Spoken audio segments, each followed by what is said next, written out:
Assalamualaikum warahmatullahi ta'ala wabarakatuh.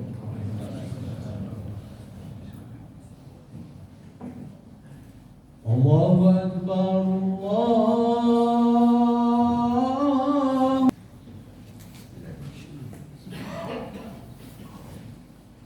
Alhamdulillahil qail. A'udzu billahi minasy syaithanir rajim. Laqad kana lakum fi Rasulillah uswatun hasanatun liman kana yarjullaha wal yawmil akhir wa dzakarallaha katsiran.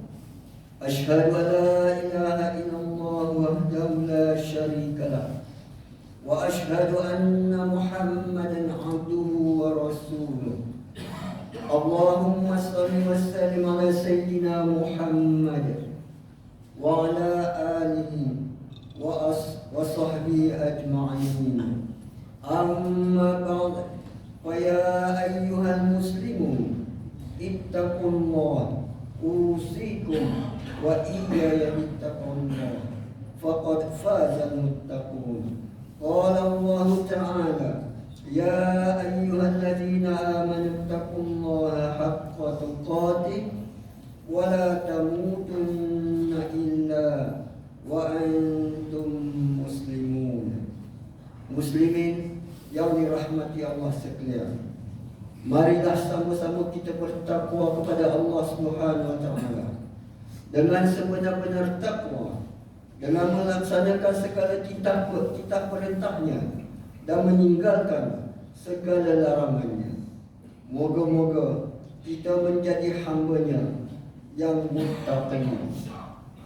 Bersempena dengan sambutan Maulidur Rasul 1444 Hijrah pada 9 Oktober 222 Masihi ini, khatib pada hari ini akan membincangkan khutbah bertajuk Kenalilah dan cintailah Rasulullah SAW, tanda beriman. Dalam sebuah hadis yang diriwayatkan oleh Anas bin Malik radhiyallahu anhu, bahawa Nabi SAW bersabda, La yu'minu ahadukum hatta akuna ahabba ilaihi min walidihi wa walidihi wan nasi ajma'in. Tidaklah beriman dengan sempurna seorang daripada kamu hingga kamu lebih dia cintai daripada anaknya, ibu bapanya dan manusia semuanya. Riwayat Muslim. Sebagai umat Islam, perlulah mengenali Nabi SAW, mengetahui sirahnya, keunggulan peribadinya, tanda-tanda kenabian dan keistimewaannya, untuk melahirkan rasa cinta kepada Nabi SAW dan untuk kita jadikan baginda SAW sebagai contoh ikutan, seperti mana firman Allah dalam surah Al-Ahzab ayat ke-21 yang dibacakan di awal khutbah ini, yang bermaksud, demi sesungguhnya adalah bagi kamu pada diri Rasulullah itu contoh ikutan yang baik, yaitu bagi orang yang sentiasa mengharapkan keridaan Allah dan balasan baik hari akhirat, serta ia pula menyebut dan mengingati Allah banyak-banyak dalam masa susah dan senang. Hadirin jemaat yang dirahmati Allah Subhanahu wa taala sekalian, sirah Nabi sallallahu alaihi wasallam bermula dengan kelahirannya di Mekah sebagai anak yatim, disusui oleh Halimah Al-Sa'diyah. Setelah 4 tahun diserahkan kembali kepada ibunya. Kemudian Aminah meninggal dunia ketika baginda berumur 6 tahun. Dipelihara pula oleh datuknya Abdul Muttalib selama 2 tahun. Kemudian Abu Talib ditugaskan menjaga Nabi SAW selepas datuknya meninggal dunia. Penduduk Mekah mempercayainya kerana beliau seorang yang jujur, amanah, tidak pernah berbohong. Malah mereka menggelarnya Al-Amin. Ketika berusia 25 tahun, berniaga barang dagangan Khadijah di Syam serta mendapat keuntungan yang berlipat kali ganda. Bila pulang semuanya diserahkan kepada Khadijah. Maisarah yang menemani Nabi SAW sepanjang perjalanan perniagaan itu menceritakan semua kelebihan Nabi SAW kepada Khadijah. Akhirnya melalui Nafisah binti Manbah memaklumkan bahawa Khadijah menawarkan dirinya kepada Rasulullah SAW sebagai isteri. Dipersetujui oleh Nabi SAW dan bapa saudaranya. Terus melamar Khadijah. Perkahwinan dilangsungkan pada usia baginda genap 25 tahun dan dikurniakan 2 putra dan 4 puteri. Pada usia 35 tahun, baginda sallallahu alaihi wasallam dilantik menjadi hakim bagi menyelesaikan perbalahan di kalangan pembesar Quraisy tentang siapa yang layak meletakkan Hajarul Aswad di Ka'bah. Dengan penuh kebijaksanaan, baginda meletakkan Hajarul Aswad di atas serbannya dan semua pembesar Quraisy itu bersama-sama memegang serban Nabi dan mengangkatnya. Kemudian baginda mengambil Hajarul Aswad dan meletakkannya di tempatnya. Ketika usia 40 tahun, baginda dilantik menjadi Rasul, menjalankan dakwah selama 13 tahun di Mekah dan 10 tahun di Madinah. Hadirin jemaat yang dimuliakan, keunggulan diri Rasulullah SAW dapat kita selami dengan mengetahui bentuk susuk tubuh badannya. Dalam kitab Al-Syamai Muhammadiyah, Imam Al-Tamizi menceritakan tubuh badan Nabi SAW adalah serba sempurna. Kulitnya putih kemerahan, rambutnya hitam, tidak keriting dan tidak lurus. Sebaliknya sedikit beralun. Ubannya tidak sampai 20 helai. Luas bidang dadanya, dari dada ke pusat terdapat satu garisan bulu nipis halus. Di antara dua belikatnya terdapat khatamun nubuwah, yaitu cap kenabian. Bila bercakap diulangnya 3 kali supaya pendengar memahaminya. Baginda banyak berdiam diri dan kurang ketawa. Baginda akan memberi salam dahulu kepada sesiapa yang ditemui. Pakaian yang paling disukai oleh Rasulullah SAW adalah khamis. Raja An-Najashi pernah menghadiahkan sepasang khuf berwarna hitam pekat dan baginda memakainya. Cincin Rasulullah SAW diperbuat daripada perak dan batunya adalah batu hitam Habsyi yang dipakai di jari kelingking tangan kanannya. Baginda memakan dengan 3 jari dan menjilat jari apabila selesai makan. Jika ada makanan tumpah, baginda akan membersihkannya dan memakannya, kerana makanan yang dibuang akan dimakan oleh syaitan. Dalam rumah tangga, baginda selalu membantu istrinya menjahit pakaian dan lain-lain kerja di rumah. Aisyah radhiyallahu anha pernah menjawab apabila ditanya mengenai apa yang dibuat oleh Nabi SAW di rumah. Katanya yang bermaksud, beliau adalah manusia seperti manusia lain juga. Beliau menjahit pakaian, memerah susu kambing dan melakukan pekerjaan rumah. Musnad Ahmad. Hadirin sidang jemaat yang dihormati sekalian, sebagai bukti kerasulan Nabi Muhammad SAW, baginda diberikan mukjizat. Antaranya Rasulullah SAW memberitahu hal-hal gaib yang akan berlaku di kemudian hari.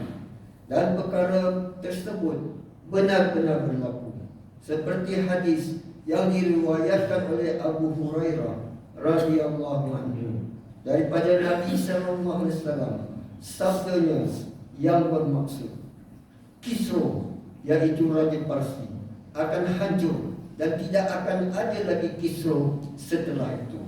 Sedangkan Qaisar, Raja Romawi, pasti akan hancur dan tidak ada lagi Qaisar setelah itu. Dan sungguh kamu akan membahagi-bahagikan perbendaharaan kekayaan mereka di jalan Allah. Dan Rasulullah sallallahu alaihi wasallam mengistilahkan perang sebagai tipu daya. Riwayat Al-Bukhari. Nabi sallallahu alaihi wasallam memperlihatkan tanda kenabiannya dengan membelah bulan menjadi dua, seperti mana yang diriwayatkan oleh Abdullah bin Mas'ud radhiyallahu anhu. Katanya yang bermaksud, pada zaman Rasulullah sallallahu alaihi wasallam bulan pernah terbelah menjadi dua bahagian. Lalu Nabi sallallahu alaihi wasallam bersabda, saksikanlah. Riwayat Al-Bukhari. Baginda sallallahu alaihi wasallam diberikan Al-Quran sebagai mukjizat yang besar dan kekal hingga kiamat. Ia menjadi panduan kepada umat Islam dalam menjalani kehidupan seharian di dunia ini.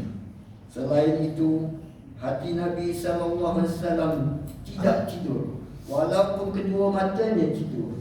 Aisyah radhiyallahu anha pernah bertanya, wahai Rasulullah, apakah anda tidur sebelum melaksanakan witir? Beliau menjawab, ya Aisyah, inna ainayya tanamani wa la yanamu qalbi. Wahai Aisyah, kedua mataku tidur, namun hatiku tidaklah tidur. Riwayat Al-Bukhari.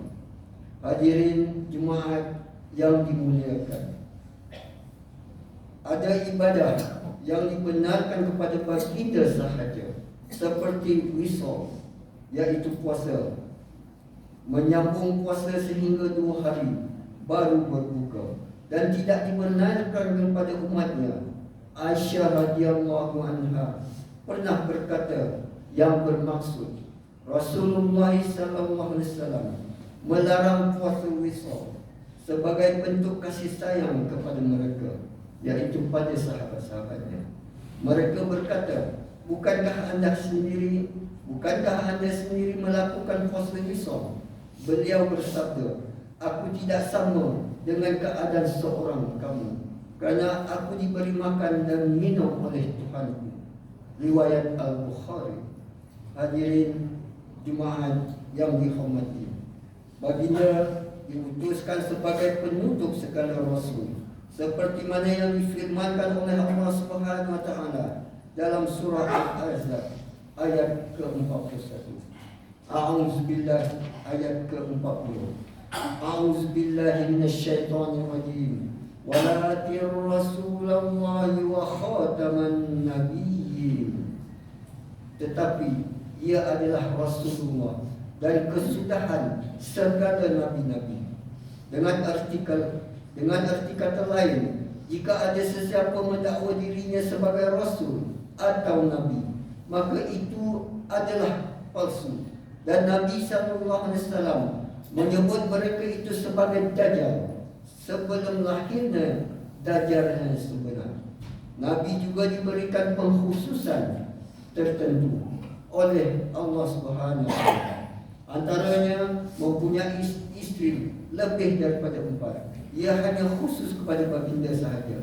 Janganlah ada sesiapa yang mempertikaikan kelebihan Allah berikan kepada Nabi.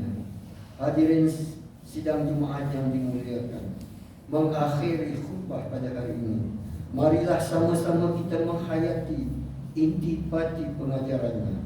Pertama, umat Islam wajib beriman dan mengikut sunnah Rasulullah SAW sebagai penutup para nabi dan penyempurnaan agama Islam untuk semua bangsa dan sepanjang zaman. Kedua, umat Islam, janganlah menghina Nabi sallallahu alaihi wasallam dengan perkataan atau perbuatan, kerana ia adalah dosa besar yang membawa kepada kekufuran.